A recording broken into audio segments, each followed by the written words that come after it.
Yo, welcome to Crate 808, and today we have two podcasting legends in the hot seat to talk about a hip-hop legend and his new album. We have got Dylan Green, aka Cinemasai, from the heralded Real Notes podcast, and we have Luke Bailey from the superb Fly Fidelity podcast. How are you two guys doing, man? Thank you for coming on board.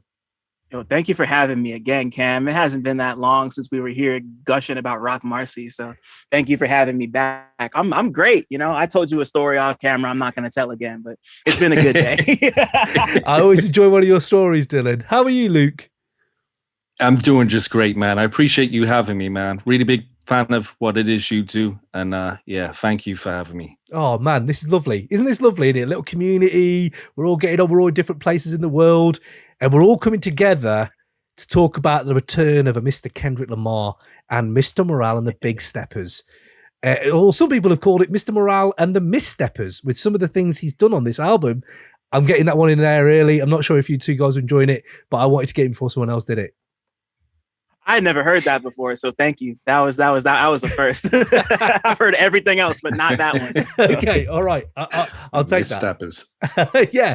Well, you know, there's as every Kendrick drop tends to do, there tends to be a massive, if not instantaneous, conversation about his music when it drops. I don't think it's any different this time round. I think this time round, if not anything, it's probably more on my timelines and in the narrative of pop culture. But I thought I'd start just by getting your general takes before we start picking apart some of the key elements of this kind of gargantuan record. Luke, how are you feeling about it at the moment, mate? I'm feeling good about it. I mean, it's early days, of course. I'm still digesting it, which is always a good sign, right, guys? Mm-hmm. There's a lot of reflections and perspectives, that goes without saying. It's interesting to hear all of, this heavy subject matter. I'm still working through how I feel about it, and it's clear how he feels about it. Making this album, for me, it feels like it was as much as a survival skill for him as a form of therapy. Yo, quick reminder, if you're enjoying the show, hit the like button, hit the subscribe button so you'll be kept up to date with all that we're doing. And also, man, get involved in the YouTube comments. Man, we love hearing from you fellow hip-hop heads. We love nerding out, so bring those takes and just bring that flavour, man, and we might even shout you out on the show. So yes, appreciate all the support. Now, back to the episode. Absolutely. There's a lot to be said about the meditative work on this album and the sonics, which were completely 360 from the last album. I think a lot of this material speaks to the moments where he's had to unlearn as much as he's had to learn over the years. It's personal, it's confrontive, it's Kendrick Lamar and he's back, man. I love it. Yeah. What about you, Dylan? What do you reckon? Man, so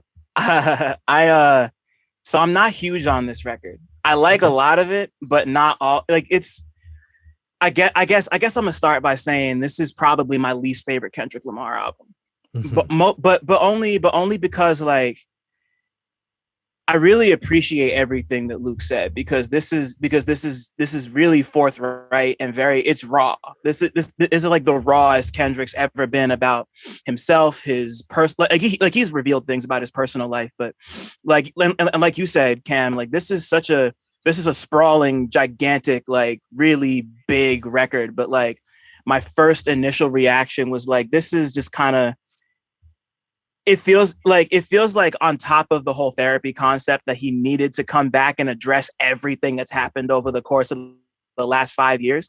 And like, he got all the ideas out, but it's just like, it was kind of all over the place. And just really like, he tried on a lot of things that we'll obviously get into later, but just like, it didn't all work for me. This album's like, I almost want to say it's not for me. I don't want to get off on the wrong side of the foot already, and like just because like I appreciate what he's doing, but it's just there's a lot going on here. That's all I got. That's all I got. No, but do you know what? I'm enjoying the fact that we're coming from these different perspectives, because I think it's interesting, especially with this one. Like it is at times, especially on a first listen. So this not even been out a week, but I'm sure we all have been pretty much having it on rotation at times, and it is kind of overwhelming and a very big reach for someone who has kind of been lauded before this, right? So I don't know if he starts believing his own hype a little bit, or if he's overreaching because that's where his writer's block has taken him.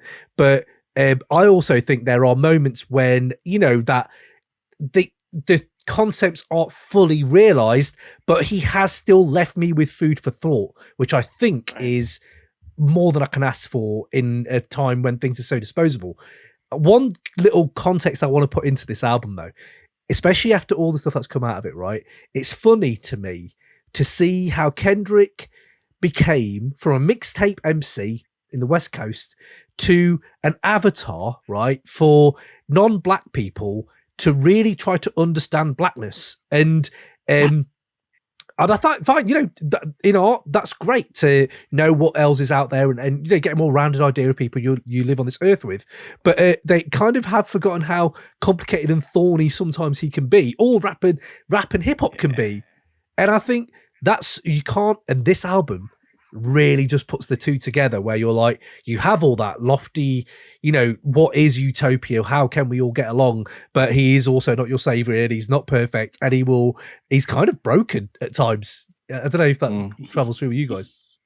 Yeah, definitely. It's like he's kind of trying to have his cake and eat it too by saying I'm not your savior and just being like I can't please everybody, but you know, he's still gonna let you know how he's feeling anyway, which is kind of a loaded thing. But you know, he's Kendrick Lamar, so like he's like I don't know if he's bought into his own hype, but he sees, like, he clearly understands that what he has to say is some kind of important to somebody.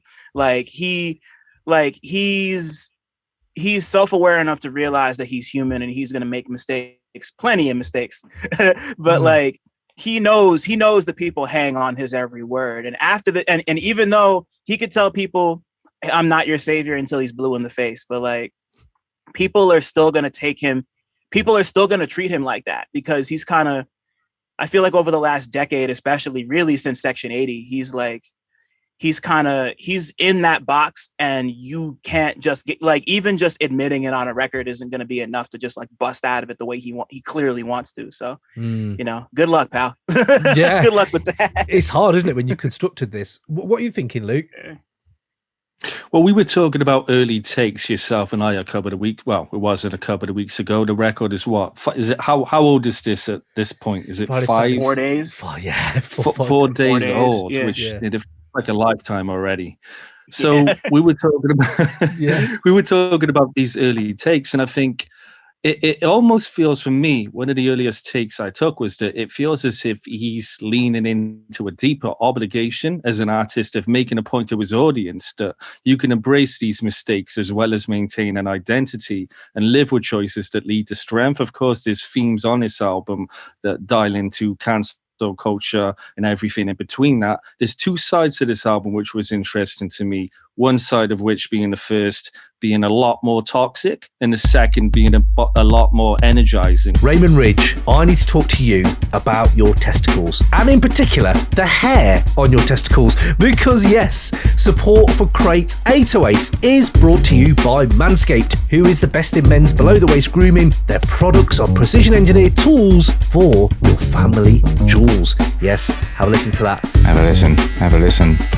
This shaver really does run at the speed of light.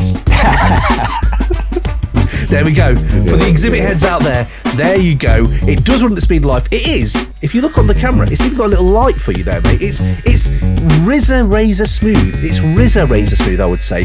And this is what I'm talking to you about today. Ray, where do you stand on ball grooming, my friend? It makes me nervous. It makes me nervous a little bit. It does. I didn't know I needed it until I had it. And that really is the sound of electric relaxation. Stop. We got to stop with do we have to stop with the puns? I don't know, maybe people love this. Well, I actually was going to say to you, is it hip hop to have clean balls? And this is the thing, I thought, and Manscaped are great for this, they even send you like stuff to put on top after you've like shave the balls, like, you know, almost like aftershave for the balls, or so you have scented scrotums. And I thought scented scrotums is the best title for a Kool Keith song that hasn't been released yet. So anybody who wants to go out there and make that track, please let us know. And also go out there and cop yourself one of these, because the experience for any rap heads out there who like to walk, you know, with confidence and a little bit differently, just like a hip hop backpacker uniform. You've got Timberlands, right? You've got Carhartt jackets, you've got fisherman hats, but now I do think we need to put clean shaven balls into the mix. Where are you with that? No, I agree completely. In my opinion, you got to look after the twins so you can live that glamour life. That's good. That's good. I heard it's used by Easy Dick in the Jack Off Hour. Easy Dick and the Jack Off. Keep bringing them. Manscaped's performance package is the ultimate men's hygiene bundle. Join over 4 million men worldwide who trust Manscaped. We've got an exclusive offer just for you. 20% off and free worldwide shipping with the code CRATE808 at manscaped.com. If my math is correct, Ray, that's about 8 million balls. So get 20% off, free shipping, code CRATE808 at manscaped.com, and get involved, man. Get involved. Here you go. You get one of these. Right. So this is like, I think this is called a Lawnmower 4, Ray, isn't it? So pretty cool. Yeah. I'm enjoying this. But you know what I'm enjoying just as much? And maybe it's me, but my nasal hair and my ear hair can get a bit out of control. And I do tend to get in there and, you know, just trim it up a little bit. And this weed whacker, they also do. This is also quite cool. And I really enjoy this. So yes, you get this. And, you know, as I've said before, it's a gift for any hip hop head who's got hair on his body. So make all your holes look sexier. That's what I say, Ray. Definitely. And what I'd say as well, if you've got the skills to eat someone's ass like cannabis has, I'd recommend it to you. You could use it on other people as well. You really could. So yes, people, go out there, manscaped.com, CRATE808 code, get your 20% off, and big yourselves up. Ray, I'm glad you've got clean balls, and I'm glad you've got the knowledge now to get those clean balls, because hip hop's fifth pillar is knowledge. So thank you, Manscaped, for letting us know that we do all need to go out there and have clean balls. Thanks to Manscaped. It really does look like OPP. Because we start to lean into these themes with himself as a family and that family unit on the second half of the album. How do you feel about the duality between the first part of the album, disc 1 and disc 2? Personally, for me, I could just hear a million YouTubers loving that, because the amount of duality Kendrick content there is out there, and I'm not sure if it's just me who likes to go down these wormholes, but I think he's just completely, like you said, leaning into what people have already talked about. You know, how he's a Gemini, how he has duality, how, you know, human people have, you know, more than one face and more than one facet. And this album is those kind of complete shades of grey with really black and white moments, though. And it's, I think what's interesting, what you said there, Luke, is about like how it works like that. And he's not really thought about, well, maybe he has thought about it, but he hasn't come across that. It feels like he's looking at the charts. What's quite nice is to see a liberated artist, for all the imperfections as well as the amazing stuff on this album, who just goes, I'm just going to make something now, and it's for me to purge myself, or like a more cleansing approach to his art than making singles. And there aren't many singles on this, you know. Yeah, there's maybe like, oh no, sorry, Luke, you can go first. No, it's fine. I was just about to say that, adding on to what you had just said, that you can tell he really doesn't care. There were no worries about him breaking everybody's perception and idea of him as an artist, you know. Didn't care about that going into this album. And it's almost as if, like you said, it's just been a cleanse, this big cleansing process for him. Yeah, definitely. Because, like, you know, he literally says it on Crown, I can't please everybody. And that's like it takes a, you know, like, for all the problems I have with this record, like, it takes a lot of courage to get to that point, especially like Kendrick is, for all intents and purposes, one of the biggest rappers on planet Earth.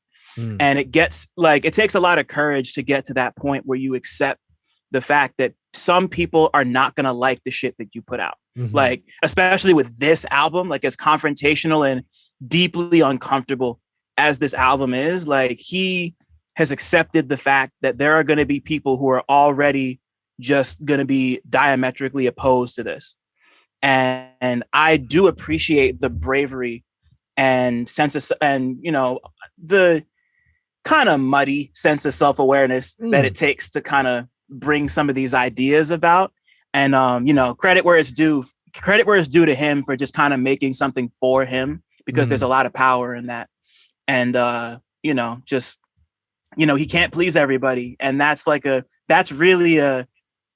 it just takes a lot to get to that point where you're not going to please everybody and you're okay with that. If I can make like a really weird, stretchy comparison, because like I've been thinking about this for a couple of days, and ride with me for a little bit. Like, it's almost like it's almost kind of like Thanos from the Marvel movies. Right? because like, not in the sense that Kendrick's a villain, but in the sense that like Thanos is somebody he's come to accept the fact that like, okay, I need to kill half of life in the universe in order to restore balance to the world. Right. Like it's not only a thing that he feels he needs to do, but he's accepted that as like his duty. And he's accepted the fact that people are going to oppose him, and he's still going to do it. Like he's already gone through that quest of like, okay, this is what I have to do. And we're just seeing him do it, you know? Like, I think that parallel, especially for, you know, just like watching him just light his reputation as this like Messiah figure. Well, he's not even lighting it on fire, because he's kind of he's been embracing it in the videos. He's wearing the crown of thorns on the cover. Like he's having his cake and eating it too in a lot of ways, which is one of my big problems with the album. But yeah, long story short, I appreciate the bravery a lot. Yeah, and the credit for that. And I appreciate the Thanos reference. That was good. I enjoyed that. Yeah, loved that. Yeah, I was going to just say there's after all this though, like, you remember, we're putting it in the context of Kendrick Lamar's like career. If you put it in the context of just hip hop, just normal or music, there are still so much depth to his lines that we're almost eating all our cake in like, you know, being like, yeah, we want all that, but hold on, don't be problematic and all that. There's so much in it that sometimes we have to check us. I have to check myself, because I think there's two lines that stuck to me like at the moment in these last few days, which is, there's one line where he says, who keep them honest like us? And I just think, just them few words, who's us? Like, are you talking about black people? Are you talking about the culture? Are you talking about rappers? Are you talking about, I don't know, who is us? And you're keeping who honest? And I sometimes think, you could even read that like, we're trying to keep you honest, Kendrick, by telling you what we think about how you've approached things on this album. But also, when he says something like sacrifice myself to start the healing, that literally directly like correlates to all the conversations that are erupting from this album. If cancel culture is a real thing, which, let's be honest, is it really a real thing? We'll talk about that, I'm sure. But like, Kendrick is almost saying like, I'll do all the mistakes, I'll do all the imperfections if you guys can learn and grow, and I can learn and grow. But nobody's asked you to sacrifice yourself, Kendrick. That's the thing that comes from me. So no one actually asked you to do this, but people have put it on you, and now it's kind of, you're shedding it, but you also are embracing it. It's a weird dichotomy, if you know what I mean. Yo, us here at the Crate 808 podcast have kicked off our Patreon. So if you don't know what Patreon is, it's a platform where you can go, and for a small donation, you can help support us make more hip hop content for you. Go on to patreon.com/Crate808 and you can check out all the little payment options you've got there. You can check out the 2 new episodes you'll be getting every month, live chats with us guys, just to rap nerd out with you guys. We're going to go into some wide-ranging episodes, delving into the work of the Wu-Tang Clan, MF Doom, and Jay Dilla. So get it locked if you want that new granular look at hip-hop. So go to our payment tiers on Patreon, big up yourselves. If you choose to support us, thank you so much. I will give you a personalised shout out on the show, and we shall catch you in one of these live rooms, and let's get this community going. So spread the word. Much love for your time, and peace out. Boom. Right. And that's another Jesus parallel too, because of course Jesus sacrificed himself for our sins. It's, you know, that's so frustrating to me. It's just like, like we'll get into this later, but like, if anybody who wasn't Kendrick Lamar tried to do something like this, they would get laughed out of the fucking room. We got to say that right now. Like, you have to be a Kendrick Lamar or a Kanye West or a Drake or a Jay-Z to make an album like this and not get, you know, like I think a lot of his fans are starting to get very defensive because they've never had to defend Kendrick from criticism like this before, ever. This is the first time he's really received like heavy pushback for an album. Yeah. Like it's kind of come in fits and starts really since To Pimp a Butterfly when The Blacker the Berry came out. Cause like there was a lot of really icky bits about respectability politics and Mike Brown on there. But like, this is the first one where people are like, nah, man, you're doing a little too much right now. So, yeah, you know, it's interesting to kind of see him attempt to telegraph that type of shit. Yeah. Would you guys go as far to say that this was what Yeezus is to Kanye? This is his version of that in his career. See, I've heard that, but I want to like on its face, I want to say it's close mostly because he interpolates Kanye so many times on this album. Yes. Like the 3,000 Lives, 3,000 Wives line. There's something else. I'm blanking, but like he's some of the Sonics. Yeah, right. You know? Yeah, it's I could see it. I don't know if I 100% buy it, but I think I think that's I think you're onto something there. I think you're onto something there. Someone I think it was someone said this is his life of Pablo. And then also someone said this is like Marvin Gaye Save My Dear. And I was like, yeah, it is. It is like, it's odd how people are like correlating to other things. And it at times, and by the way, just in case it sounds, I love this album though. I do actually really, really like this album. I understand what you're saying there, Dylan, but I get so much from this already where it's ultimately more interesting to me than other stuff. And maybe it's because I'm built it up and I'm a bit of a Kendrick fan and I'm having to deal with all this, you know, messiness maybe. But yeah, no, I just wanted to put that out there that I do actually really like this album. Luke, did you have anything else before I moved on to other bits, or Dylan, did you have any other bits you wanted to quickly come out with before I move into some of the tracks and some of the takeaways, general takeaways? Not so much, but I do want to go back and piggyback on what Dylan had said about the Thanos comparison. That was interesting because it almost feels as if Kendrick is probably occupying the most lonely space he's ever occupied in his career. In that, I think he's in that space in his career where he thinks leadership is lonely. I think there is a bit of that with this album, and for that reason, we are seeing Thanos in this album. That's really interesting. I hadn't even thought about that. That's pretty cool too. Yeah, no, but this is it. This is you peel back the layers. It's only been a few days, and it's such a, like I said, a big reach. You know that it's good. These things are going to erupt as we come along to them. There's one thing that I want to talk to you about, and we've talked about cancel culture basically, and I feel with cancel culture as well. I'm not even sure.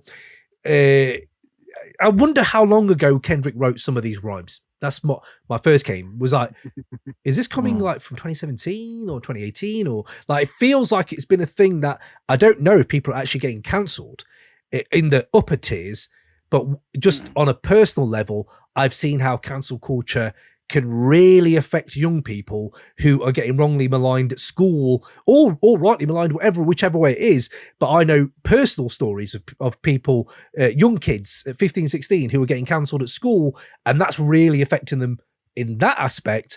But Dave Chappelle isn't cancelled. Louis C.K. isn't really cancelled, you know. So I was wondering where he was coming from with that, and where you guys were coming from really with the whole cancel culture thing generally before we start talking about Kendrick's take. Felt so like I don't really think it's real, honestly. It's like not, I don't even consider like quote unquote cancel culture to be a thing. It's more just about accountability, you know, just like recognizing that somebody did something wrong, and like however people should pay for or repent for that is obviously circumstantial and based on like you know like not all wrongdoings are created equal, but it's just like I just think celebrities are being held to higher standards than they have been over the course of the last few decades, really ever since the turn of the new millennium. But and that scares people because celebrities are kind of deified, in like celebrities are kind of deified in a way that a lot of other people aren't. And with that type of exposure comes, you know, you hear things like, oh, like so-and-so just wanted to say whatever for money, you know, like, oh, they just wanted to get at you for the money or the exposure, when it's like, you know, like, I hate to go there, but you even look at like what happened with the whole Kobe Bryant thing when he was accused of sexually assaulting that woman at the hotel. you know, like a lot of people will be like, oh, she was just doing it for the money, but it's like her life is ruined, bro. You know, like her life is like completely different because she felt the need to come out and say what happened. And you know, like, you could even look at somebody like XXXTentacion, like with his partner, her life was ruined. Like his fans were harassing her at her job. They went to Walmart and like harassed her at her job because she came, like, you know, like, so it's just like, I just think the whole term is very silly. And it's just about kind of like, people should be held accountable for the bad things they do. I don't really have any answers as to like how that should be done, but I think there needs to be a really huge reframing of the conversation around what that means, if that makes sense. Completely agree. I mean, you said it yourself. There does need to be a big reframing of the conversation itself. I'd echo everything you had just said. Actually, I completely agree, and I think as the world has gone smaller, the magnifying glass has just magnified everybody's actions, you know, a lot more intensely, and people are under scrutiny more so because of that. We mentioned Kanye a minute ago. Of course, he has Marilyn Manson on his album.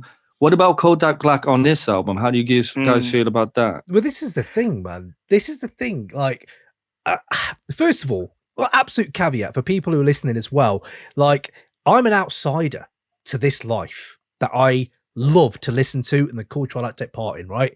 And stuff when he says, and it hits me hard when he's saying, before you judge how we move, learn how we cope. That is peak Kendrick to me.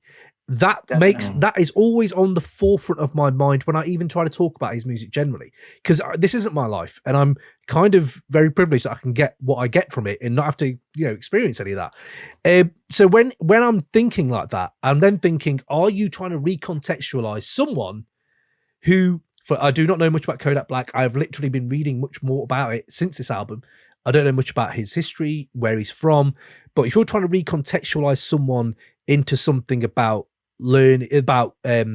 maybe coping and healing and moving forward and, you know, becoming a better version of yourself, I do think that person has to actively participate in it. Like, I'm not sure if Kodak Black has actually said anything or like accounted for anything, or will this album lead to him accounted for something? And is that part of the journey that Kendrick's trying to put us on? And maybe it's my Kendrick Stan hat on, and I'm thinking maybe he's thinking beyond the music. He's not just thinking about Kodak being, but he's clearly knows what he's going to get when you're saying stuff like, I'm more pro, what is it? I'm less pro-black and more Kodak Black or something like that, right? Yes, like it when they pro-black, but I'm more Kodak Black. That's really confusing. That's really confusing when you then on the same album, and I love Kendrick, remember, but on the same album, you're saying give the women a break. Or like, you know, on the song before too, like, yo, come on. So I think he's a bit Eminem on this album. There's a lot of Eminem-esque prodding and poking, and even a Kim version on an Alchemist beat. There's even like he is doing these things where you think, you know, you're not that, you are clever. You know what you're doing here with Kodak Black, but when you've personified Nipsey on the Heart Pie 5 video, and I then read about what Kodak Black did to Nipsey's missus, and he's like, this is just there's just confusion. So that's what I felt like, Luke. I felt quite confused, but I don't know what you're saying, Dylan. Yeah, no, I didn't want to cut you off because I agree with everything you just said, and like, you know, it's just So I so like the first time I heard about Kodak Black was when he was, well, actually, no. I had heard about him before he was accused, but back in like 2015, 2016, when he was first accused of sexual assault, and he pled guilty to assault and battery, but claimed that he never assaulted anybody. And just like, he clearly assaulted somebody, like, you know, so it's, and he's never really been repentant about that. And it's, you know, like my first thought was like, oh man, like we're really going to do this right now. Like we're really, like, it's just like people have this like obsession and fascination with like platforming bad people in a way to be like, oh, like, you know, don't do it. It's kind of like a double-edged sword, because like, you know, like, this might be some sort of commentary. I actually kind of feel like the reason Kodak is on this album is because the both of them are Black Israelites.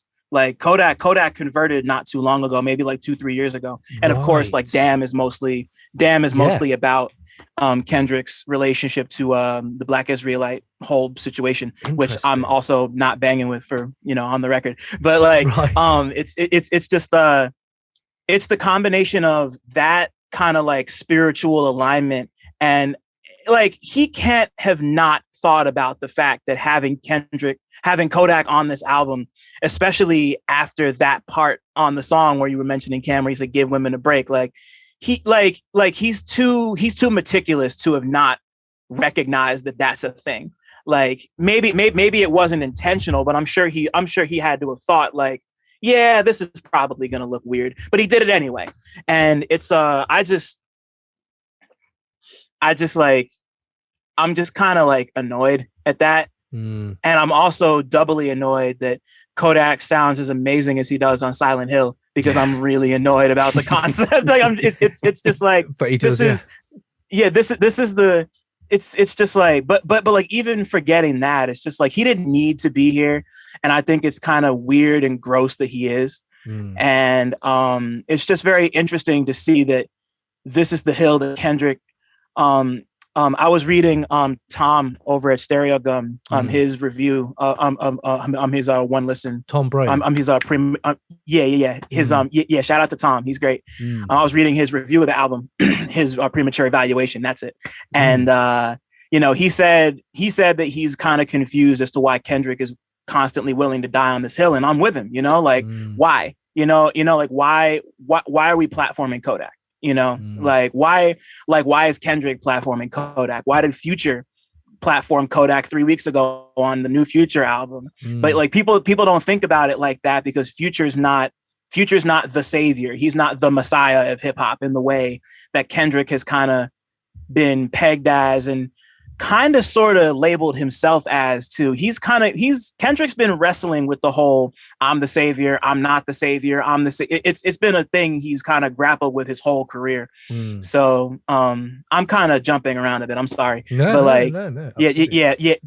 go back to the Kodak point, like I was also very confused and kind of grossed out by it. It was a lot. I didn't need that. Yeah. What about you, Luke? What do you think to it? And the whole cancel culture attitude to some of these songs. I don't think he needed to be on the album to the extent that he is. I mean, I'm trying to understand how and why he used him in the way he did, but I don't think I'm going to truly understand anytime soon. I think it's going to come with time and really understanding this album and listening more to this album to truly understand that. I don't think you're supposed to. I think also there is a correlation with the religion referenced on this album, and maybe we're not supposed to judge it. Maybe that's the point. That's the message. No. Sorry. No. I was just going to say, he even says though, doesn't he? I think there's one line where he says, "If I told you who I am, would you use it against me?" And I'm like, Are you doing this to make that line land even harder? And for me to tussle with that now, I'm turning the album off. And I don't know, is Kendrick playing on them levels? A lot of people may say he is. But Dylan, what were you going to say? What was your retort to that? I was just going to say, like, like he can kind of like gird himself against this stuff all he wants. And like, this is clearly an album. Like, I think Luke said it before, like it's made for Kendrick. Like, this is, like, both of you said it really, but like, this is like for him to kind of parse out his problems. But like, you released this to the public, bro.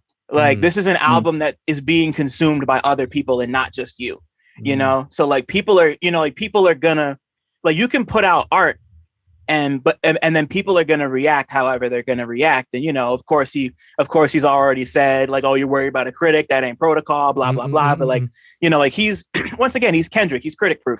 Like, people are going to listen to and buy his stuff and go to his shows no matter what I or anybody else says, because he's that big. He's kind of, I almost feel like he's too big to fail at this point. Like, we'll see what happens. We'll see what happens. But he's like, Kendrick is an institution. So he's kind of, like, he's in a unique position where he can do stuff like this and potentially lose a significant amount of people based off of him deciding to platform abusers, to dead name trans people, to do all this stuff in the name of, oh, I'm being messy and this is my truth or whatever. You know, like I think he recognizes that he's in a very unique position where he can do this stuff and kind of get away with it in a way that other people couldn't, which is kind of just, so yeah, like, but this is like, you put this out for people to consume, and people are going to have things to say about it. And it sounds like he's accepted that. But at the same time, it also seems like he's trying to kind of like deflect it a little bit. And this whole notion that being honest and being truthful is automatically like it gives you a certain amount of points to be able to be like, oh, well, at least I tried, you know?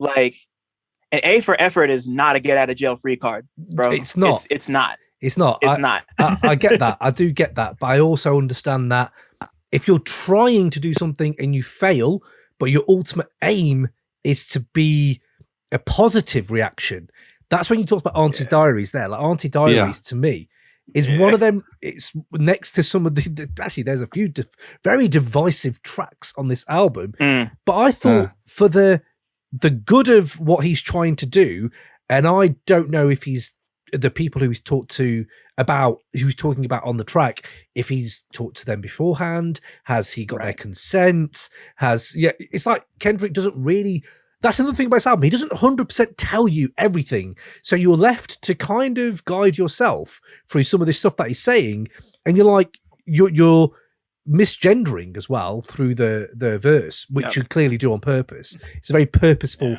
act. Are you doing that with their consent? Are you now then thinking their consent's all that matters? When I put this out to the public, I don't care what anyone else thinks. That's the weird thing about that track. But I do think for the what he's attempting with that track, I don't remember many people doing that, especially on such an obtrusive album. So on such an obtrusive album that can be so in your face about things, that he goes there. And I just thought, wow, first of all, is that even a true story? I don't know. He's like, his life is mad. Like, he must have, even like what he talks about his mom and on other tracks and stuff like that. And I just feel like he has a well to dip into, and sometimes maybe it just doesn't translate, and it's very understandable why people have issues with that track, especially for some of the F-bombs and stuff like that. Luke, what did you think to Auntie Diaries, mate? I think it's an interesting track, man. I mean, it's a word you used earlier to describe this album. It does have interesting talking points, and I'm just wondering how you guys feel this is going to really change the discourse of, our understanding, of the trans community in hip hop. How do you think that's going to really change things? Do you think it's going to penetrate things and make a difference? I sure hope so. Like that's, like that's like because for all the, I really don't think this song needed to go the way it went. And, like, as somebody who's non-binary, I just like, it's really weird to kind of like unpack that stuff and just like, this is somebody trying and like not really landing on the shit. Like, because and like, you can, the frustrating part about it is that you can tell that he really is trying to show that he's supporting people. Right. And, like, people and like people are gonna take something from the song. I guess, I just like, Cam mentioned the Eminem comparison earlier, and a lot of this really, like, I get so much Eminem from a song like Auntie Diaries, like it's just like, except in the sense that, like, this isn't really, I don't really think he's trying to like poke the bear. Let me take that back. He absolutely is trying to poke the bear. Like that's the whole reason he's dropping slurs like 10, 11, 12, 13 times. He wants to get a reaction out of people. But like, it's he tried. He tried. What it feels like. Sorry, Luke. No, I'm sorry. Go ahead. I was like, maybe it's a conversation I'm not supposed to be part of. It's a very easy cop-out. Right. I understand that. I completely understand that. And I think that, you're just retracting from the debate. But maybe Kendrick has had it in mind to talk to someone who isn't me and who is someone where he comes from. I'm trying to get you to understand this is the situation, and I feel you can grow from where you are now, from your misconceptions of stuff, from your own actions. You know, they shouldn't, what's the word? I've read some good reviews recently. There's I think Thomas Hobbes put it brilliantly in Dazed, where he was like saying, you can start trying to move ahead and not feel shame for your mistakes that you may have made. I'm not giving any excuses on this track on that level. But what I do sometimes wonder is, am I even part of this conversation? Like hip hop, am I even part? Like I understand it's entertaining on that level, and he's trying to do something, but it's almost like I was waiting for people to react so that I could understand it more, almost, because it's just out of my realm of like just my identity, I suppose. But yeah.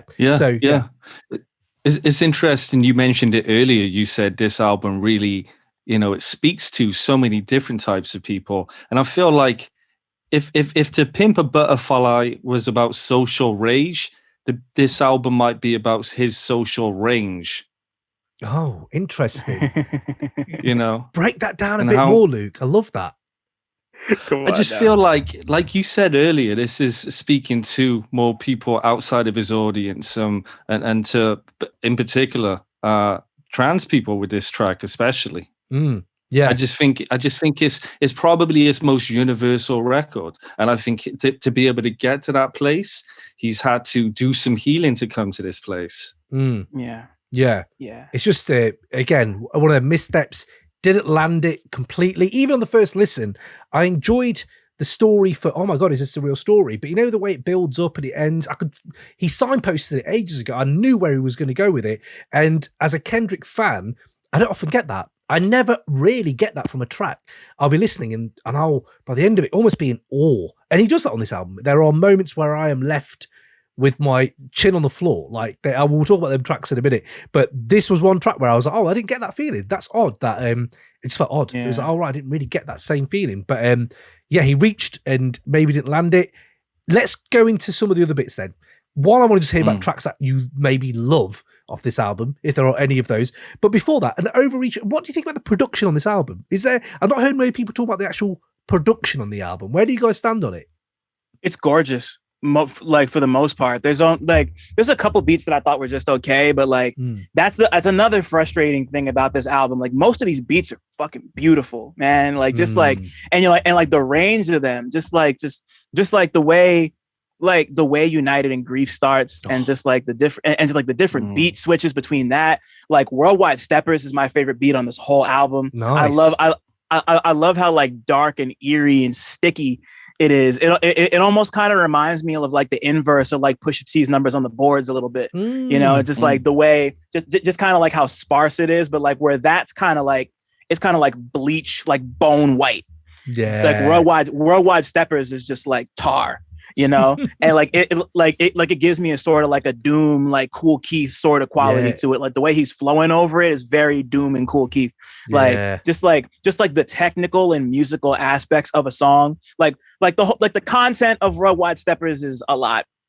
I have a lot of issues with it, but like the technical and musical aspects of that song are just like really mind-blowing to me. I listen to it specifically because of how it's constructed, and not even it's so hard for me to usually divorce content from the like actual function of the music and shit. But on that one, I'm like, okay, I need to ruminate in this beat some more. Like it's just it just hits. I don't know. The beats are beautiful in general. Yeah. What do you think, Luke? I'd agree. There's a lot of range on this album, and I don't think anybody was really expecting it to be such a departure from the last album and To Pimp a Butterfly, of course. Some beautiful chords on here. One of the things that did strike to me was that there's a lot of space on this album. Yeah.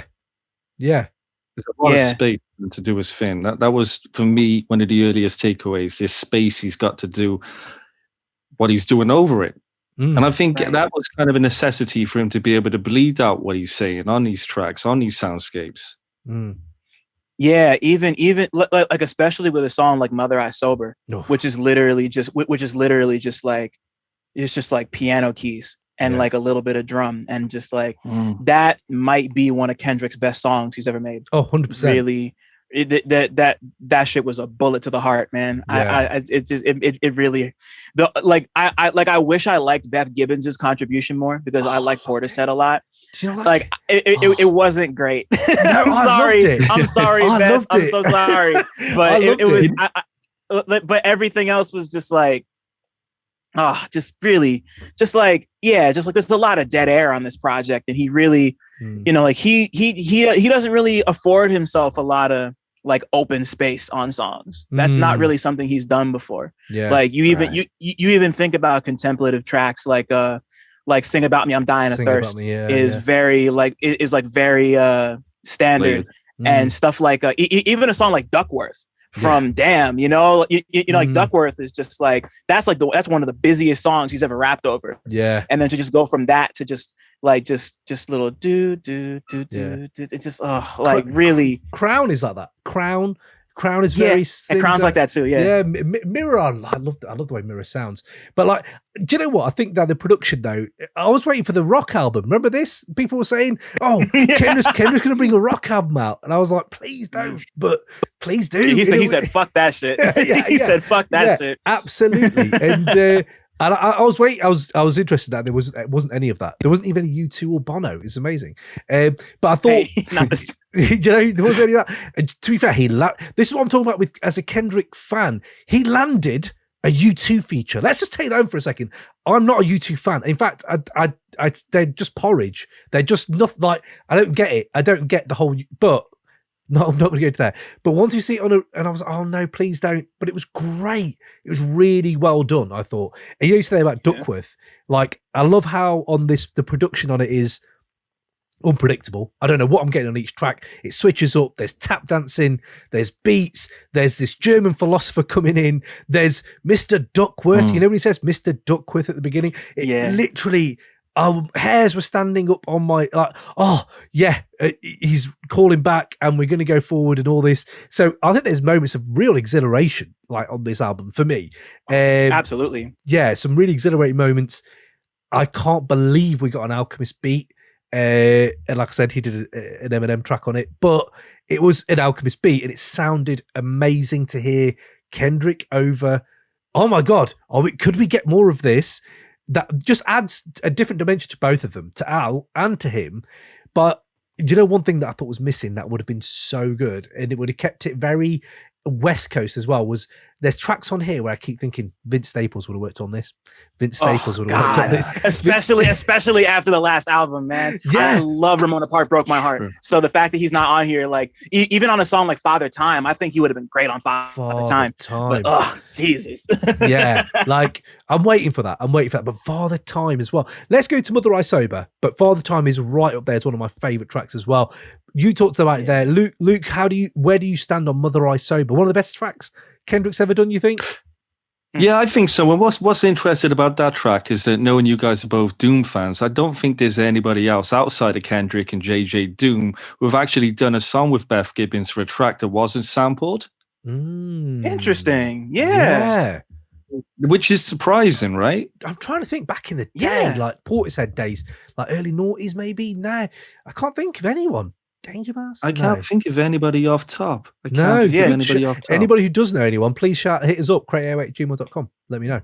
Cause niggas were definitely jacking Portishead back in the day. So that's really interesting. Yeah. They're definitely sampling, right? Yeah. Yeah, for sure. For sure. Absolutely. I thought she would. I know you say, Dilly, you didn't like it. I thought it worked.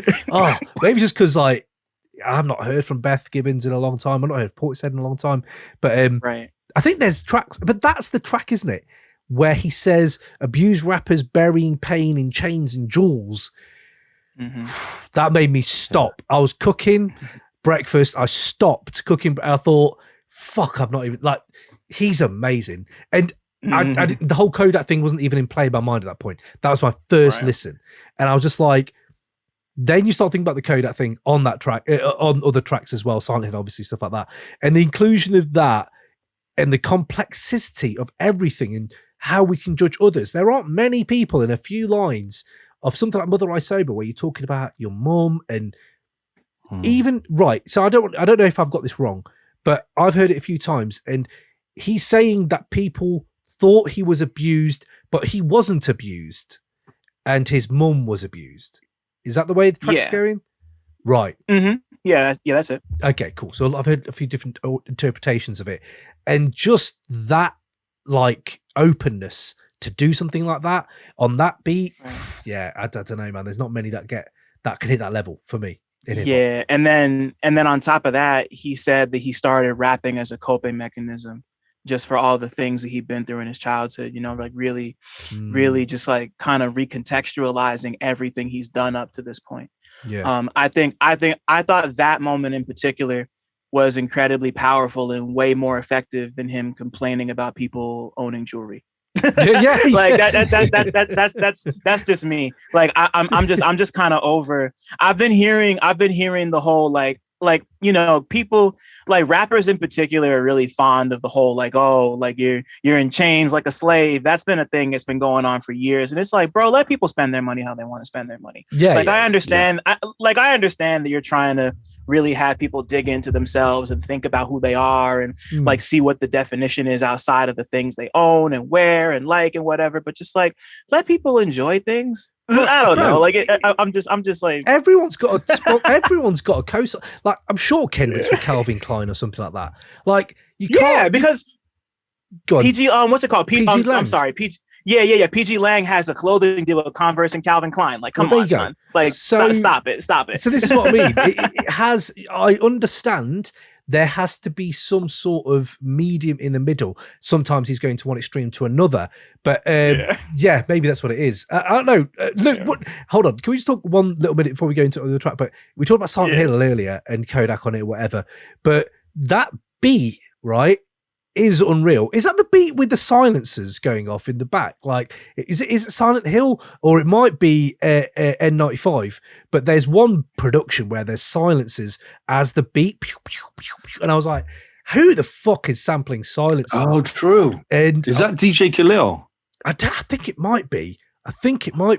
And it's just sick. And once it clicks, and then I have been going around the house where he's like, push everyone off me, like, push, and could be so corny. It could not work, you know, outside of maybe Playboy Carti and stuff like that. It really works for me. That shit is crazy. It's a little emo, push it all off me, like, it's just, come on, Kendrick. I'd like that as a little ringtone. You know, if someone messages me, that would work. You know, that shit was crazy. When I saw there was a track called Silent Hill, I got really hyped because I love the games. I was wondering if they were gonna if there was gonna be like an audio sample from the games, or this is even a bigger reach, but I was hoping for a Pyramid Head reference because I'm big on Pyramid Head. Wow. But I don't know, just like the. You know, it was a cool song. I like the song a lot, even though I obviously have feelings about Kodak being on it. But it's a great song, and yeah, like I've been annoying the shit out of my partner, saying push these niggas off me like all day, like for the last like 36 hours. I've been going crazy with it. He can do it, man. He can do it. He did it with Humble. He did it with other tracks where it's just like you get these little earworms. But you talk about that a little bit about Father Time and Sampha. Man, the features on here, even the feature with Taylor Page, you know, on We Cry Together, you can hate that track, but she fucking is amazing on that. But Sampha on Father Time, like, what you guys think to Father Time? Oh man, what an incredible song. It might be my favorite on the whole song, on the whole album, to be completely honest. Like it was just like, to me, that's the one song where the beat, the content, and the technical aspects of delivery all just came together and was like, this is it. Like, this is where, like, that's one of like 3 or 4 examples where it fully worked all the way for me. And I was like, this is what I was here to listen to. Yeah. Like, this is, you could play it in the car, you could play it by yourself, because that shit slams. Like, oh my God, like, just classic on my Kendrick. head. Oh Jesus, just like the drums are dirty, and Sampha's vocals going over them, but like the whole time Kendrick's talking about his relationship with his dad, and just like the moment where he said his where he was like asking his dad why he was going back to work after his mother passed away, and he's like, "Hey man, these bills don't got no silver spoon." I was like, man, like that's some real shit. It's kind of sad, but yeah. Anyway, I love the song. Father Time is great. I love that. Luke, you say it's classic Kendrick. I think so. I think it's classic Kendrick. I just wanted to go back for a minute, if we could, guys, to talk about Cam. You mentioned We Cry Together, of course, and Dylan, you mentioned coping mechanisms. I really do think this song is going to become a coping mechanism for people experiencing domestic abuse right now. And I know you're both Wu-Tang fans like myself. Can we just talk about, the history of tracks like that? We mentioned Eminem, but not many people have talked about Domestic Violence by RZA. Yeah, the Bobby Digital song, right? Yeah. Right. Yeah. But this is what I mean. Definitely. Those tracks aren't going to be tracks I'm always going to go back to. It's like, I don't know, can a piece of art can just be seen once to affect you forever?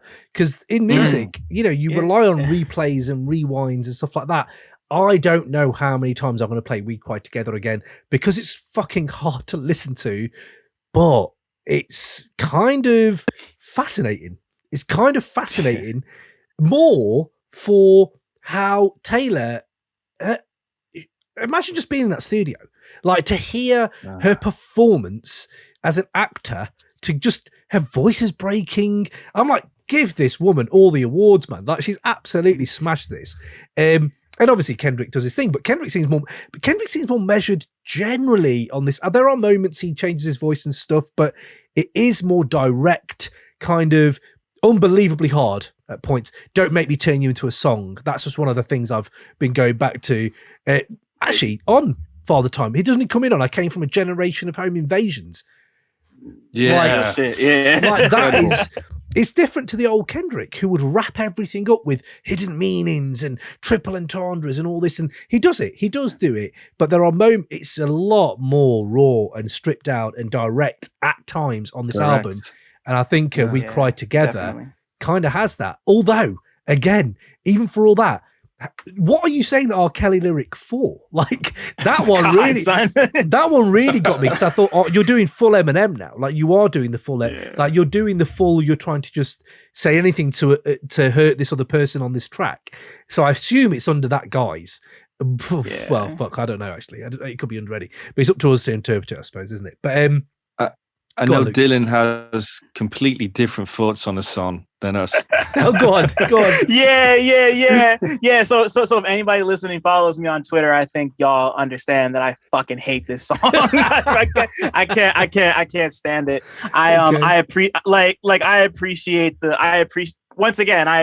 the candor, but I just like even considering songs like Domestic Violence and Kim, because I think Kim is the big one that everyone's been comparing this to. It's just like, I really just find those topics just so incredibly cheesy, and just like, this is real stuff that people go through, and just like recreating stuff like that is an incredibly slippery slope. Right. And it's like, like I feel like everyone's been in a fight. Maybe not that bad, because that was pretty awful, but like we've all been in fights with our significant others before. Like hopefully no one's been touched or hurt. I've never done anything like that, but just like we've had arguments. People have had arguments, and that's not really like, that's one of several songs on this album that I feel like it's just not for me. Like there's a message there, and there's something that someone's going to take away from it, whether it's good or bad, but I don't need that. Like I don't need you to be like, domestic abuse is wrong and kind of fucked up, right, y'all? No shit, bro. Yes, I know this is bad. I don't need you to show me that this is bad. But like, there might be someone out there who needs to be shown. That's the difference. Totally. Yeah. Who's he playing it to, And that's the thing. It's like, is there a young kid who's 16, who's had their first relationship, and this is what their arguments sound like?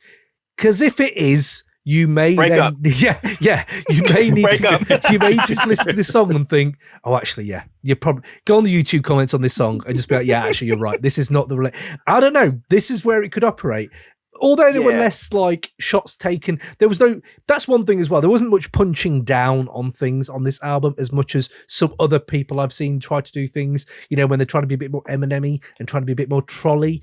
I don't know if he was doing much of that, but I think there's other few tracks I just want to rattle off that I think that we could all really like to talk about as well. I think Die Hard, I'm not sure what people think about that. I've heard some people say it's just like a bit meh and mid, and I'm like, I fucking love Die Hard. I really like Die Hard.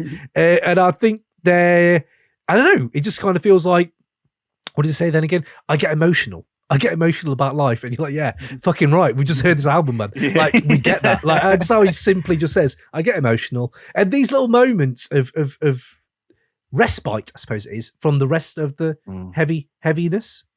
Right. Also, I'm sorry, before we go to there, I wanted to say that I also loved Taylor Page's performance on We Cry Together. I think she's amazing. I don't know if y'all have seen Zola, but Zola was really good. Zola was great. Brilliant. And she was amazing in it. And I can't wait to see where her career goes. I just hope that this is not the end, because I'm not fucking with that song. But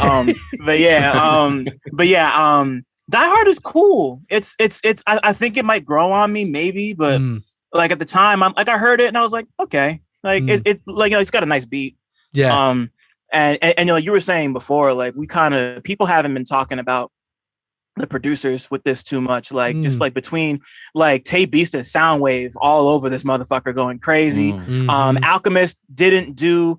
I'm not huge on the We Cry Together beat. It kind of sounds like C Grade Griselda stuff to me. I'm sorry, Al, but like but he's Alchemist, so. Yeah. He could throw out as much whatever he wants. I'm gonna listen to it. C Grade is still pretty amazing. Yeah, definitely. You know, but anyway, back to Die Hard. Die Hard's it's not my favorite, but you know, it's not my favorite, but it's cool. I don't dislike it. It's just kind of like there, and maybe it'll grow on me. But for now, I'm like, okay. It's a grower for me. It's been a grower for me. N95, anyone? Luke, what are you thinking? And N95 is crazy. The video too, of course, which we haven't talked about yet. The video's amazing. Can I just tell you my favorite part of one of the Heart Part 5 was one of my the Marvin sample. I loved Heart Part 5. But the moment Baby Keem gives him a little kiss on the cheek, that made that song 10 times better for me. I don't know what it is. This is brilliant, man. I love this song, and that's just made it even better. So yeah, I love stuff like that. Absolutely. That's the beautiful thing about a music video, bro, because it'll completely change the way you listen to a song if it's good enough, you know. And like that video and that moment specifically did make me appreciate that song a little more. Like and you know, like Kendrick and Dave Free and the Little Homies have been doing amazing work on the direction end with their videos forever. But that fucking man, N95, like the song, it's not my favorite song. I like the beat a lot, not my favorite song, but the video did help me appreciate it more than I had liked it before. Yeah. Luke, what are you saying, N95 generally? I think it sets off the album pretty well. I mean, of course, it's not the first track, but it does. I think it establishes a nice pace into the album. And I was actually wondering, as you guys were just talking, how you felt about the sequencing of the album, which is broken down into 2 parts, isn't it, of course? How do you feel about, you know, this album and listening to this album, the way Kendrick intends us to listen to it, you know, versus Damn, which he said himself, you know, when you listen to backwards, has a better rhythm and pacing. Do you think that there's elements of this album you can appreciate more, starting at different points? It comes back to what you said, really. It comes back to what you said, because if I want that high energy like start to it, is Will White Steppers on the it's 3rd track, isn't it? So I believe so, yeah. Those beats, United in Grief's the first, right? Yeah, United in Grief, N95, and then N95 number 2, Father Time, no, Die Hard, Father Time. That start is bang, let's go. And I think the sequencing of just like, okay, we know we're in straight away. That second half of it, it's just that cathartic, as I said earlier, purging. And that's it takes a lot of effort sometimes to be that invested in that. And I think Secret's exactly like that. I don't know if they've thought about it, because in my mind, I don't listen to albums front to back now. Obviously, I don't think many people do. I kind of just made Kendrick playlist of this album, if you know what I mean, of tracks I like at the top to the less ones at the bottom. So it's my kind of attitude to the sequence has been muddied by the fact that I made this playlist and I can't listen to it that way now, which is sorry, Kendrick, I know that's not what you wanted, but unfortunately that's what we do now. This is 2022, man. So yeah, he's gonna come and beat your ass, Ken. You better be careful. I know, and look good whilst doing it apparently. So he'll turn me into a song. Right, exactly. But N95 as well, isn't there? I missed the first few times, only one of my headphones where I started hearing him go, this shit hard. You know, just like going, this shit hard in the back. And I'm like, yes. And I that's a very Kendrick single. You know, he has this kind of, not a formula, but like his Heart series never really relates to the album. He'll drop Humble or DNA.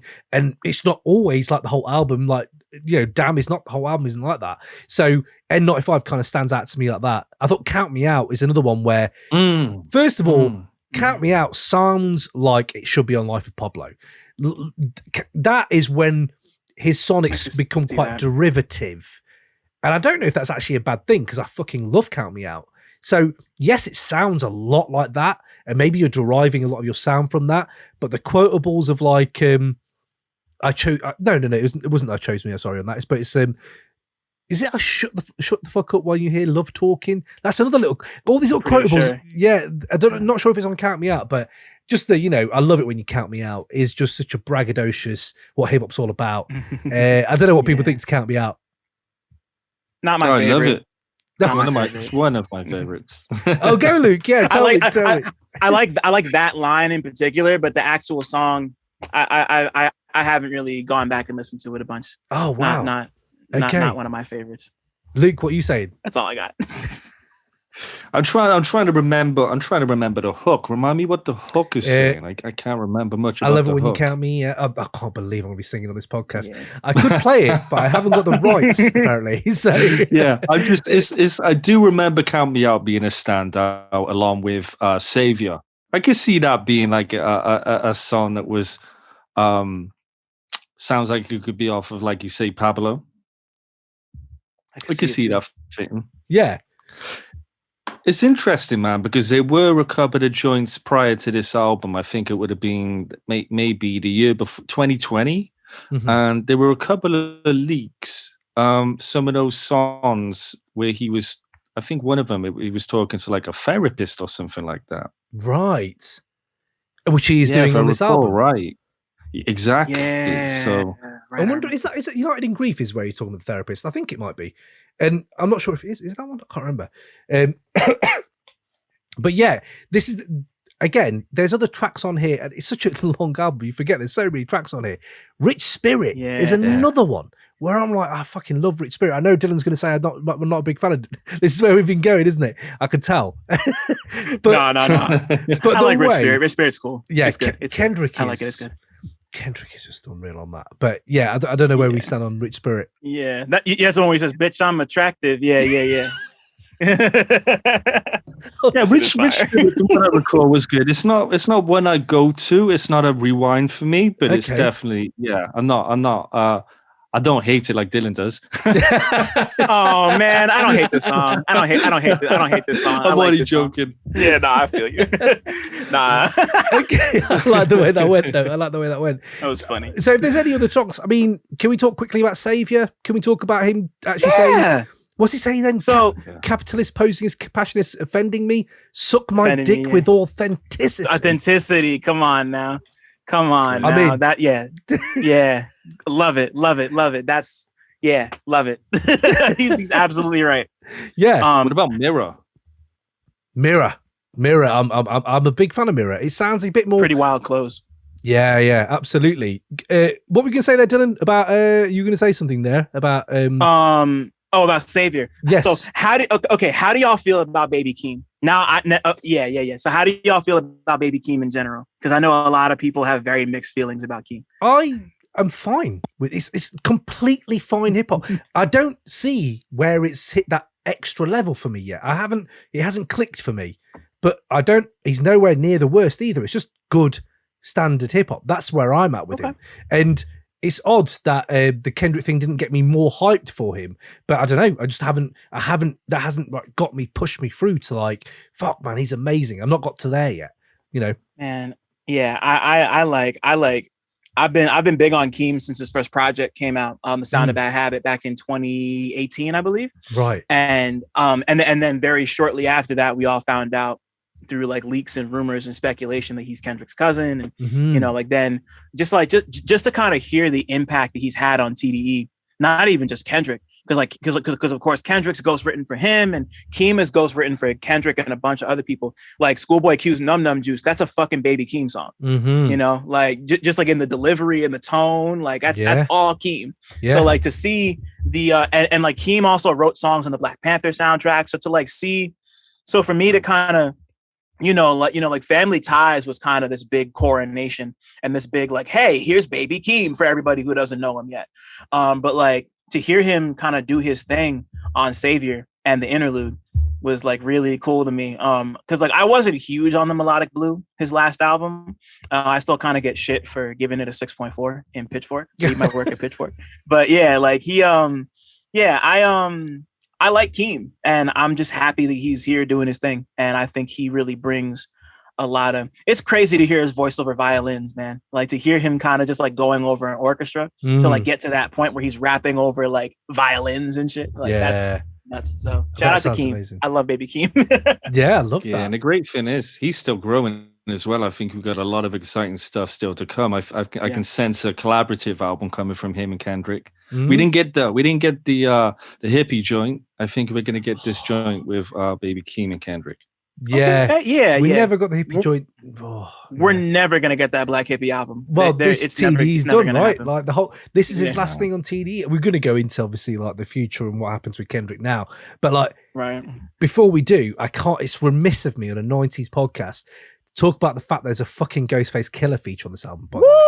Like, oh, that verse is crazy. First track I played, just because it said Ghostface Killah. And Dean Van Nieuwen out there, big up, bro, because I thought of you. Shout out to Dean, bro. Yeah, because I thought of Dean and I thought, fuck, I wonder what he thinks that Ghost is on a Kendrick album. And it's like 2022. Fucking brilliant, isn't it? And I think for me, probably my least favorite song on the album, but Summer Walker telling what true love is a level like, oh, that's what true love is. Okay. And then Ghost actually being amazing. I thought that verse was brilliant. I don't know what you thought on the feature. He went crazy, bro. Yeah. Now the Ghostface feature is one of my favorite moments in the whole project. It kind of, his verse almost reminded me of do y'all remember his verse on the Wiki album, No Mountains in Manhattan, from like 4 or 5 years ago? Yeah. It kind of like his tone, not so much the content, but the tone and the delivery kind of reminded me of his verse on No Mountains. And just like that, you could tell that he really like somebody like lit a fire under him. And he like that was one of his best performances in a minute. Cause it was like the Wiki verse combined with his the verse he did on the Tiana Taylor remix for You Want to Love Me, which is one of my favorite songs of the last 10 years. The Wu-Tang, it's like the Ghostface and the Method Man verse with Tiana. Like, I love that song. Okay. So I'm big on fucking Ghostface and love. Like Ghostface does amazing when he's talking about love, and this is no exception. That moment's great.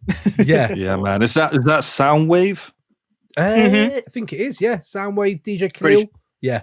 I'll check right now. Yeah, hang on. Yeah, DJ Khalil, Soundwave, JLBS. Yeah. Yep. Yeah. And Beach Noise. Who shout out to Beach Noise because they did they produced the Heart Part 5 and they didn't really get talked about. Did they? Yeah, they did. And they're all over this project too. They're like a collective of people. That production. I thought it. God. Yeah. Gorgeous. What we can say, Dylan?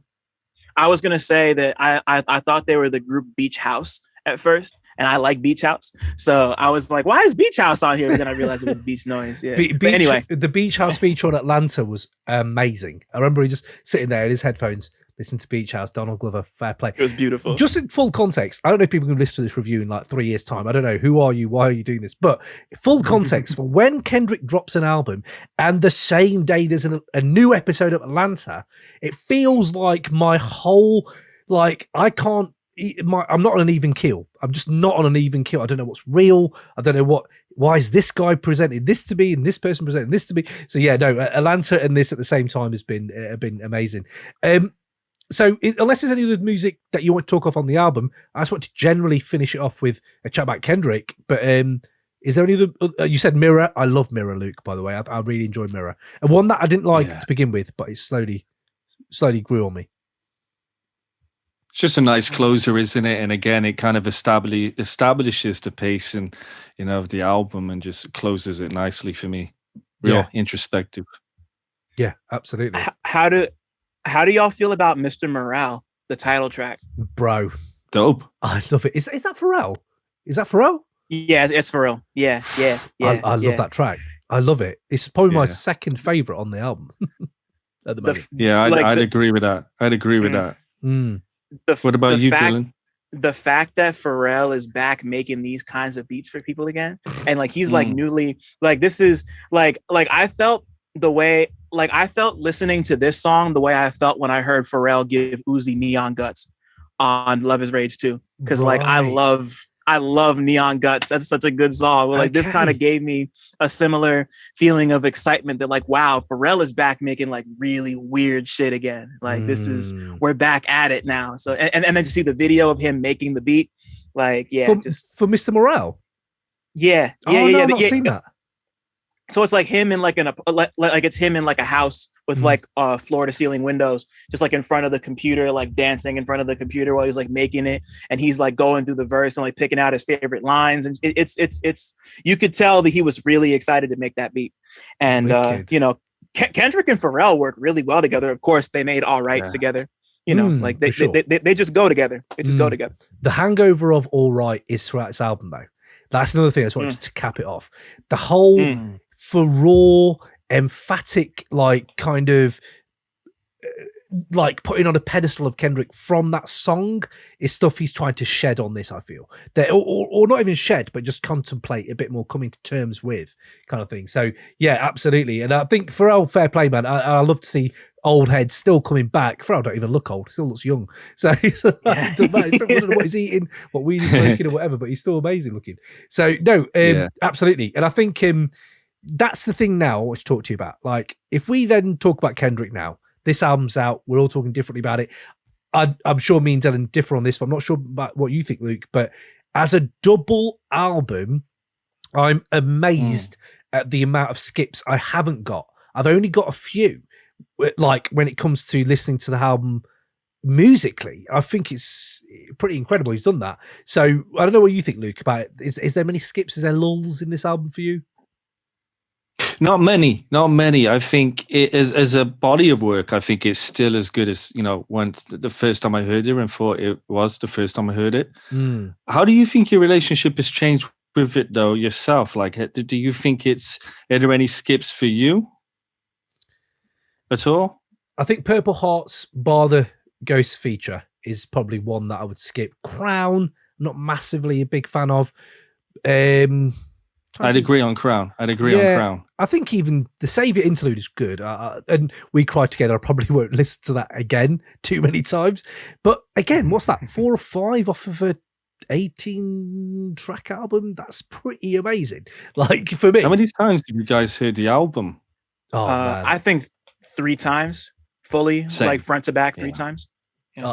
I tend to go in, and I'm sorry, this is going to make me sound so sad, but when To Pimp a Butterfly came out, I listened to it 15 times that day, and I said to myself, I'm not doing it. I'm not doing that this time with I can't do it with Kendrick. So I've got a kid now. It's been 5 years. I didn't have a kid last time he had an album out. You know what I mean? In Damn. Right. This time I was about 5:30 in the morning because I'd gone to bed early to get up early, because I know if I get up when my kid gets up, he ain't gonna let me listen to this album for 2 hours, and I can't be up and about for 2 hours knowing there's a Kendrick album and I can't hear it. So I specifically got up an hour and a half before he got up, and so by the time we'd got to school at 9, I listened to it twice. So roughly, I think I probably listened to about 6 times now, maybe. So it's a long album. Gotcha. It's a long album. You're not gonna get through it like Damn. So hour 15. Like it's a chunky album for sure. Yeah. But it keeps repaying. Do you think, are there any other artists you can think of off top that have had a run like this conceptually? That was one of my questions, Luke. You're a great podcaster. Damn. That's But it a was, good I was ass thinking, question too. is there anyone who's conceptually like, Right. I'm Conceptually. I'm big into the Armand Hammer like since for a few years now, right? Come I on think their run is different. It's not mainstream. So they maybe have a bit more of a blank drawing scape. They can just do whatever they want as independent artists. Maybe Kendrick has a few restraints. I don't feel like he does.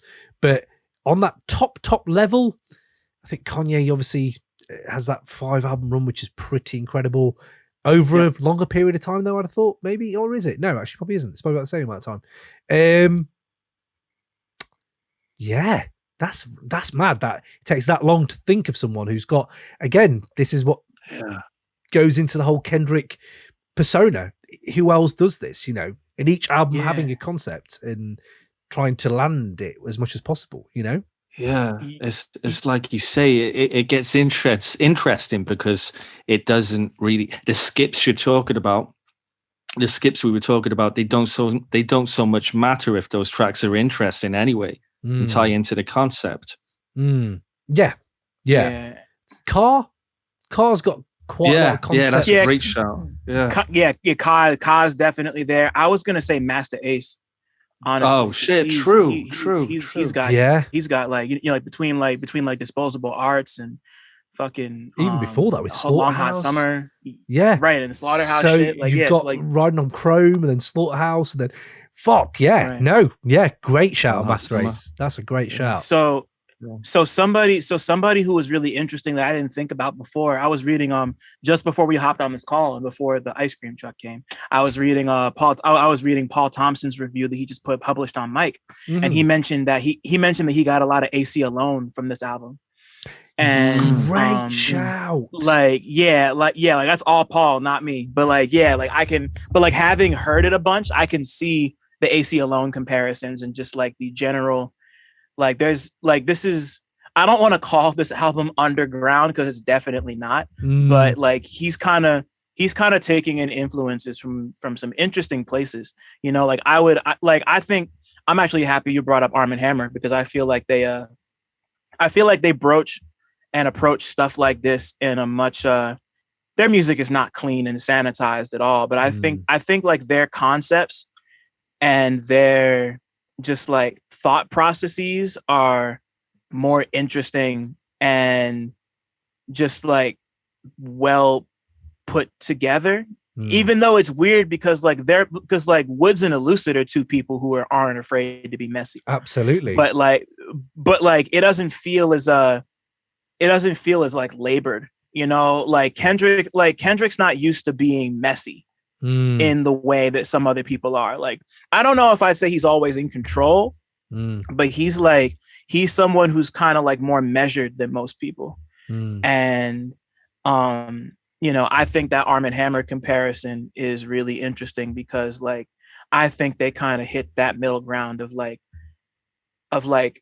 even-handedly exploring the messiness of life and politics and sex and rap music. It's just always connected with me more. They never ever err away from the side. It's fucking banging. Like it has to entertain you. That's what I thought when I first started this album. There was a little bit of fear in me. Like, is a therapy session really that entertaining? Like, really, am I going to be? Amazingly, Kendrick does follow through, and it is entertaining on that level. It does entertain, and it does make you move. So I'll give him that absolutely. But I think what Armand Hammer do, they do it with such. Again, it's like maybe they'll slip at some point, and I'll have hold on, why are you doing this? But that's what we are here for, right? That's what we're fans of these people for. And do we judge them afterwards? Where do we go with them? This is what Kendrick's proposing to us. He even says, are you going to stick with me now? The real me. And maybe was the other stuff not real him? And he was talking about, to be fair, he talks a lot more about other people on his other albums, whereas on this, it's a lot more about him. I was wondering if you think now, what for Kendrick now? Like, is he ready to really shed that weight of what he keeps talking about shedding? And he chose me, I've chose me.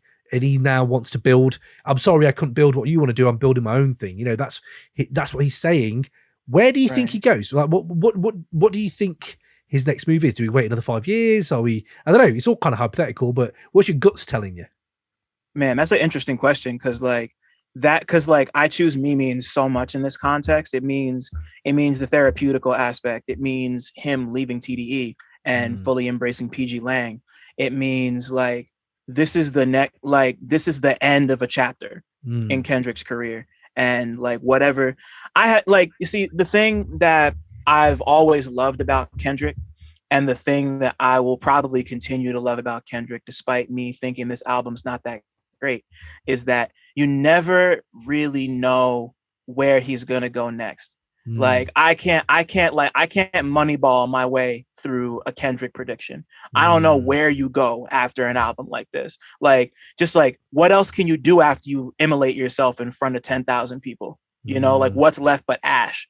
You know, like, we're just gonna have to see. We're just gonna have to see where and how those ashes manifest into whatever new is coming. You know, like, I'm just ready. I'm just interested to see where he goes from here. Like, I'm not like, okay, I'm done with Kendrick now, like, goodbye forever. But I'm just like, okay, this was kind of a slip for me in a general sense, but I can't wait to see what comes next, just because I have no idea what's going to come next. And I'm still interested because the stuff that I like enough to not just be like, all right, he lost it. You know? So, I'm flying blind and I love it. That's all I got. Yeah, that's beautiful. I love that. What do you think, Luke? I would say that this album is clearly a product of a lived experience from the past 5 years. I think he needs to live a lot more experience. And I think part of that experience is what he's doing now. He's traveled, of course, like you said earlier, to where is it? He's at right now? He's in Ghana playing football. Like, right, he's playing football. He's playing FIFA with the kids on Xbox. Do you know what I mean? Like, that's right. What an album rollout! That's incredible. It's just incredible. I also think that we referenced it briefly earlier. We were talking about Yeezus and how, as an album that takes risks, is kind of similar to this album. Dylan mentioned it. Freestyle Fellowship being an extension of the improv he's kind of experimented with this album. I think he's in that improvisational space in his career right now, when he's elevated what he's learned and those practices from To Pimp a Butterfly.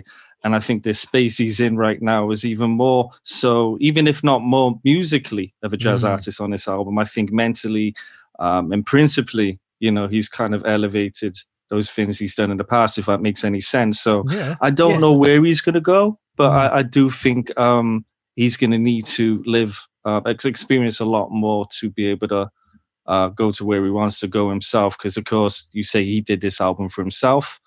I think the next album is going to be very much the same. It's going to be for himself again. It depends what responsibilities he's got in life, right? He's got kids now, so it is more about him, more about his family unit, and dealing with that. Right. Whitney, he mentions Whitney all through the album. I think the next one, he would have a responsibility to PG Lang. Is that going to be his responsibility now? Like, is he going to do stuff more to maybe lift that off the ground and maybe not sacrifice his art, but cater his art and pivot his art towards that? Is that what it's going to be? And be a bit more what Kanye did with good music, maybe? I don't know. But like, he's done it with Black Panther, right? He got all that collaborative effort in Black Panther, and he knows he can A&R a thing. I'm sure he can. You know, I think what's interesting about this album, looking at it over 5 days, it's so hard to make this call, but when you look at like his whole discography, it is kind of like amazing. In this album, I can hear a mix of everything before it. And I'm sure that sounds quite obvious, but you don't always get that. People do risky things and not touch anything they've done before. But there's some of Good Kid, Mad City in this. I can hear some To Pimp a Butterfly. I can hear some Damn. I can hear all of that in this album with maybe a few different sonics, a bit more jarring, stuff like that. And I don't know. So my next one is, I feel like it could just be an extension, like you said, Luke, like he's living his life. The next one's just an extension with bits of this in there and just evolving that. And amazing. I'm here for that for the rest of his life. That'd be incredible. You know, that's what I'm here for. He's fascinating. Definitely. Definitely. Right. And also, let's not forget that he's working with the guys at South Park.